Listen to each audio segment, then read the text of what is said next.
pemirsa, senang sekali saya Nepotin Najwa dapat kembali menyapa Anda dalam Unhas Daily. Dalam beberapa menit ke depan kami akan menyajikan berita-berita terpercaya hanya untuk Anda. Pemirsa, Direktur Jenderal Kebudayaan Kementerian Pendidikan, Kebudayaan, Riset, dan Teknologi, Hilmar Farid PhD, hadir memberikan kuliah umum di Universitas Hasanuddin pada Senin 7 Oktober 2024. Ia pun mengajak memikirkan ulang Indonesia sebagai sebuah arkipelagis. Direktur Jenderal Kebudayaan Kemendikbudristek Hilmar Farid PhD memberikan kuliah umum pada Senin 7 Oktober 2024 di Auditorium Profesor Andi Amiruddin Universitas Hasanuddin Kota Makassar. Kuliah umum kali ini dimoderatori oleh Dr. Andi Muhammad Ahmar SSM Hum dengan mengangkat tema Berpikir Kepulauan untuk Memajukan Kebudayaan. Direktur Jenderal Kebudayaan Hilmar Farid PhD dalam pemaparannya mengajak para peserta kuliah umum untuk mempertajam tema diskusi dengan melihat dan membayangkan Indonesia melalui pemaparannya mengenai reimajinasi Indonesia. Hilmar Farid PhD menjelaskan bahwa reimajinasi adalah mengimajinasikan kembali Indonesia sebagai negara arkipelagis dengan laut sebagai pusat identitas budaya dan ekonomi. Arkipelagis adalah melihat kepulauan sebagai jaringan ruang yang saling terhubung melalui laut. Laut menjadi penghubung budaya, ekonomi, dan sosial antar pulau. Berbicara tentang reimajinasi Indonesia ya, karena saya melihat ada kebutuhan kita untuk memahami Indonesia secara lebih utuh, secara lebih cermat, memperhatikan keunikan ya yang ada pada kita, terutama keunikan di bidang keanekaragaman hayati dan budaya. Dan kawasan Indonesia Timur ini kan terkenal kekayaannya ya, tetapi selama ini mungkin belum banyak diangkat ya, dan belum menjadi basis atau landasan bagi kebijakan publik gitu ya. Jadi ini adalah langkah awal gitu ya, kita mulai mengadopsi pemikiran yang lebih apresiasi kenyataan kita sebagai sebuah negeri arkipelagis gitu ya, yang kalau di sini disebutnya benua maritim gitu ya, dan itu harusnya menjadi basis kebijakan publik kita di berbagai bidang ya, sosial, ekonomi, budaya, pendidikan, dan seterusnya. Dalam kegiatan kuliah umum tersebut juga dilaksanakan penyerahan cenderamata dari Universitas Hasanuddin kepada Direktur Jenderal Kebudayaan Kemendikbudristek dan juga penyerahan cenderamata dari Direktur Jenderal Kebudayaan kepada Universitas Hasanuddin. Zara Sabita Suceng, Muhammad Syaiful, Unhas TV. Tak hanya menunaikan kewajiban untuk menjaga pertahanan dan keamanan negara, ternyata prajurit TNI juga bisa menorehkan prestasi di bidang olahraga. Dalam HUT TNI ke-79 yang diselenggarakan di lapangan Karebosi, Makassar, 5 prajurit TNI mendapatkan penghargaan atas prestasinya dalam Pekan Olahraga Nasional ke-21 Aceh dan Sumatera Utara. Simak informasi selengkapnya untuk Anda. 5 prajurit ini menerima penghargaan pada HUT TNI ke-79 yang diselenggarakan di lapangan Karebosi, Makassar pada Sabtu 5 Oktober 2024. Mereka telah mengukir prestasi dalam ajang kejuaraan Pekan Olahraga Nasional PON ke-21 yang diselenggarakan di Aceh dan Sumatera Utara serta kejuaraan lainnya. Salah seorang prajurit berprestasi Sertuka Nadia Baharudin meraih medali perak pada cabang olahraga karate kategori katak bergu putri. Ia mengaku mendapatkan dukungan penuh dari instansi dalam hal ini Kodam 14 Hasanuddin dan Agendam 14 Hasanuddin, khususnya melalui perizinan, di mana latihan rutin yang ia harus jalani sejak Juli hingga September sangat terbantu dengan perizinan yang diberikan. Apresiasi yang besar juga turut ia terima saat memperoleh medali perak dalam ajang ini. Kalau saya sendiri dari cabang olahraga karate.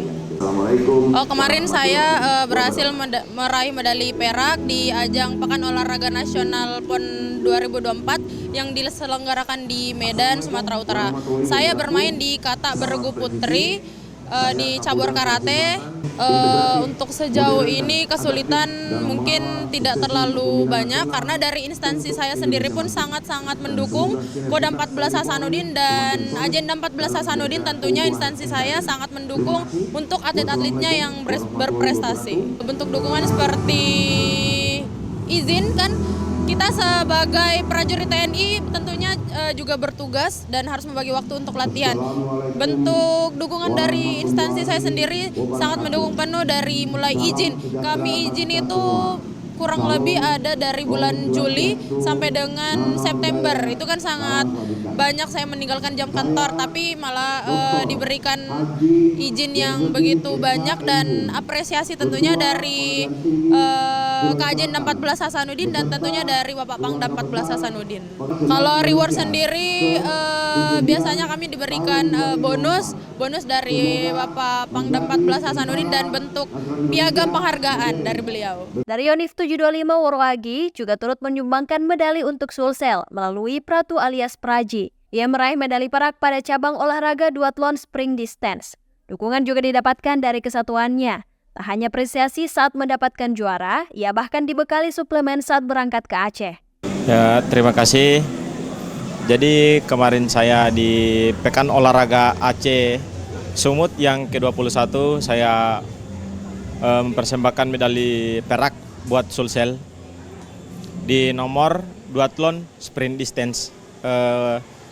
Tempatnya di Aceh, Kota Takengon. Kemarin untuk di kesulitan buat latihan, buat izin. Kalau buat izin, alhamdulillah lancar.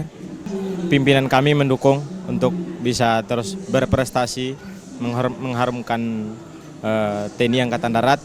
Kalau dari satuan sendiri, Danyon 725 sangat mendukung kegiatan saya yang sekarang untuk terus berprestasi. Ada untuk reward kemarin saya ke PON diberikan Danyon saya buat mendukung buat vitamin saya.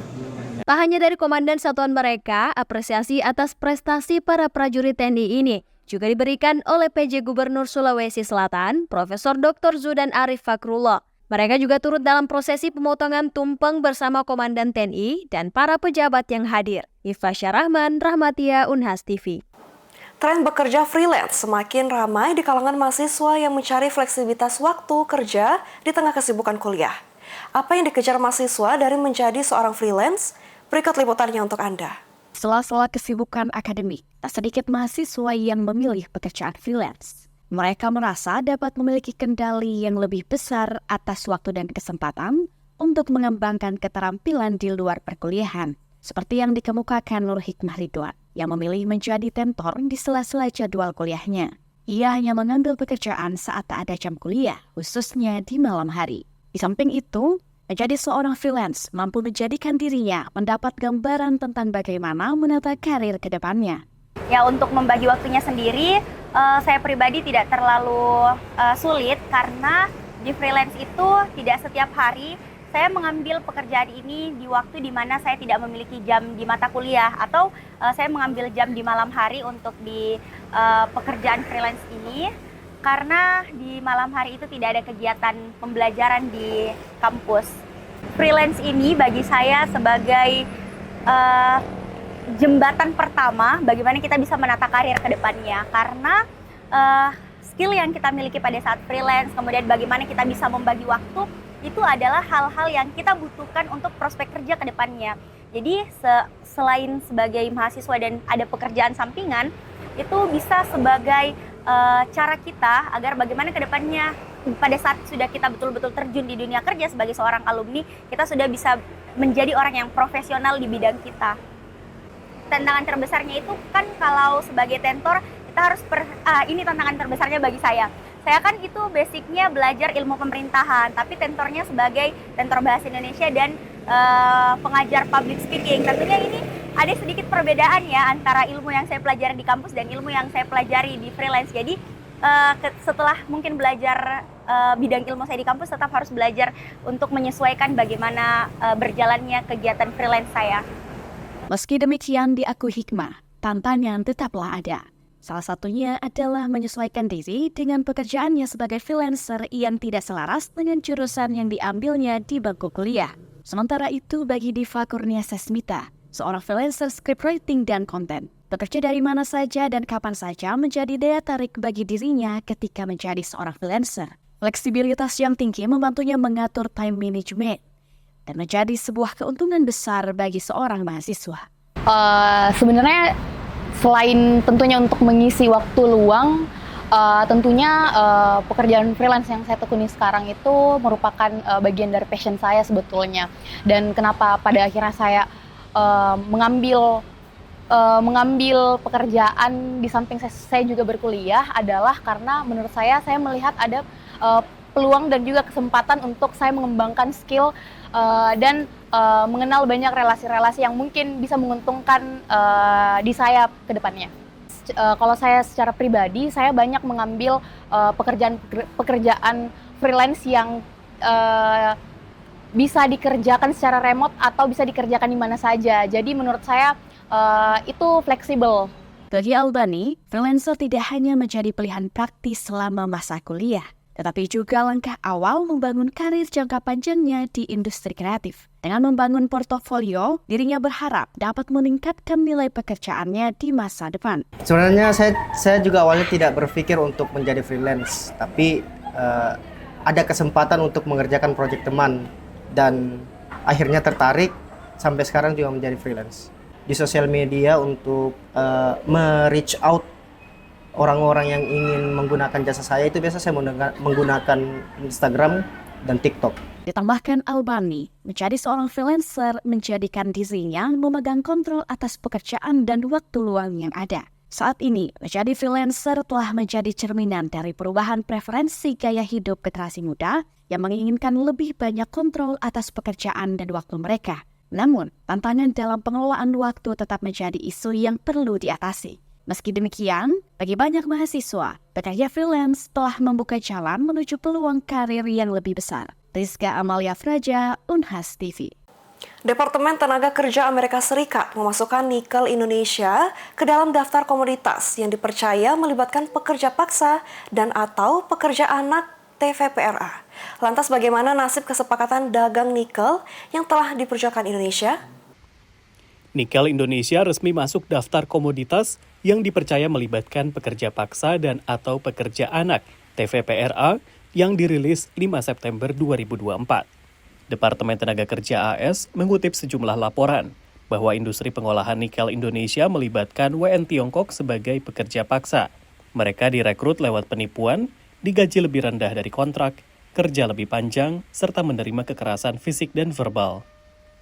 Pengamat menilai daftar ini menjadi pukulan besar di saat Indonesia ingin menjual nikelnya ke pasar Amerika. I mean, it's a bit of a scarlet letter, to use a literary reference there, that now that this designation is in place, any discussion of a critical mineral-specific free trade agreement with Indonesia is going to begin against a backdrop where the U.S. government, the Department of Labor specifically, is on record as having alleged that the Indonesian nickel sector is pervaded by forced and/or child labor.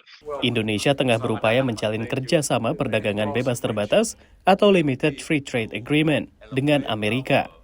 Indonesia ingin nikel dari tanah air masuk pasar mobil listrik Amerika yang tengah mendapat insentif pajak dari Undang-Undang Pengurangan Inflasi AS. Namun laporan demi laporan menguak, industri nikel Indonesia dibayangi pengaruh Tiongkok, masalah tenaga kerja, dan kerusakan lingkungan.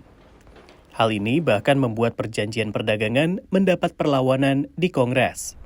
Riset University of Oxford menunjukkan bahwa komoditas yang masuk ke dalam daftar TVPRA mengalami penurunan impor ke Amerika Serikat mencapai 17%. Penurunan ini terjadi signifikan dalam produk-produk manufaktur, namun tidak signifikan dalam produk pertanian maupun tambang. Masuknya nikel Indonesia dalam daftar ini dianggap pengamat sebagai tekanan untuk Indonesia. Selama ini kan kita sudah melihat berbagai laporan, mungkin lebih banyak di media, dan mungkin lebih banyak datang dari berbagai civil society, tetapi responnya pun mungkin masih terbatas. Jadi harapannya dengan masuk ke list ini, kita sudah setidaknya masuk ke dalam berbicara antara government to government, sehingga ada sebuah titik eskalasi yang lebih tinggi. Meski begitu, kedua analis sepakat bahwa perjanjian dagang bebas terbatas AS Indonesia belum sirna. Just speaking realistically, Indonesia is mining about half of the world's nickel right now. The International Energy Agency forecast that share will increase to north of 62% by 2030. And so the idea that we will have a robust conversation in markets around nickel that does not include Indonesia moving forward seems to me to be far-fetched. Daftar ini menurut pengamat jadi kesempatan Indonesia membuktikan pembenahan dalam industri nikel, utamanya terkait perlindungan tenaga kerja. Jadi ketika dari pihak Amerika Serikat menunjukkan bahwa mereka willing untuk berbicara long-term relations, apa hal yang harus diperbaiki dengan jangka waktu seperti apa, dan dari pihak Indonesia harus bisa menunjukkan dengan bukti konkret, ini yang kami sudah lakukan selama 1 tahun terakhir. Dari Washington DC, Rio Tuasikal, VOA. Pemirsa, berita tadi sekaligus menutup perjumpaan kita pada hari ini. Jangan lupa untuk terus saksikan Unas Daily hanya di Unas TV. Saya Putri Najwa, mewakili seluruh kru yang bertugas pamit undur diri dan sampai jumpa.